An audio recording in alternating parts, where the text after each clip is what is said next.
আমার এবং আমার গৃহের মঙ্গলের জন্যই আমি মঙ্গল ঘটের সেবা করব। কারণ আমরা প্রতিদিন পঞ্চশূনা পাপে পাপাচ্ছন্ন হচ্ছি। এই পঞ্চশূনা পাপ থেকে মুক্তির উপায় করলেন এই শ্রীগুরু আমার দয়াল গুরু ভগবান শ্রীমৎ দুর্গাপ্রসন্ন পরমহংসদেব। অতি সহজ করে দিলেন।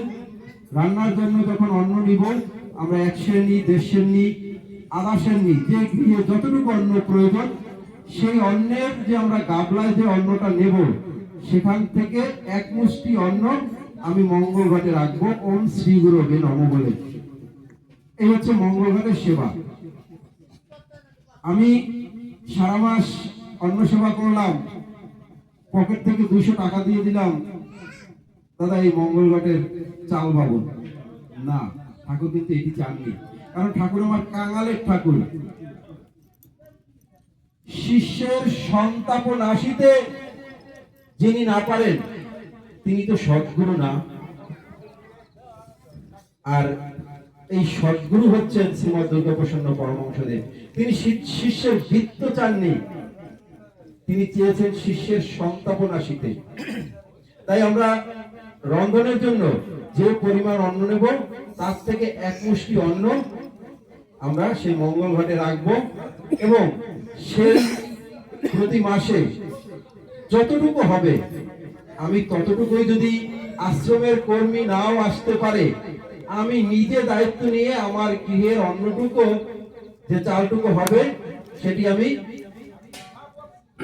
শাখা সংঘের যে দাদারা রয়েছে তাদের কাছে পৌঁছে দেব। তারা সেই চালটি বিক্রি করে হোক বা চাল পাঠিয়ে হোক, তারা সেই প্রণামী শ্রীগুরু সংঘ বাংলাদেশ কেন্দ্রীয় আশ্রমে পৌঁছে দেবে।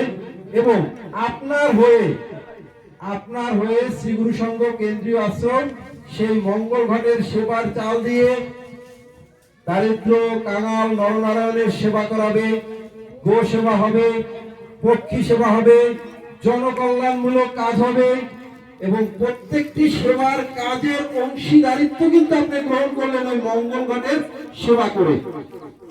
এটি কিন্তু অনেক গভীরতার বিষয়, আপনারা একটু ভেবে দেখবেন। তাই যারা গৃহে মঙ্গল ঘটের সেবাটুকু ঠিক মতো করছেন না, তাদের চরণে আমি মিনতি জানাচ্ছি বারবার, যে আপনার গৃহের মঙ্গল ঘটের, আপনার মঙ্গলের জন্য আপনি ওই মঙ্গল ঘটের সেবা করুন। কারণ ঠাকুর বলেছেন, তোমরা যাই করো মঙ্গল ঘটকে উপবাস রাখিও না, ওতে 2টা খোরাক দিও।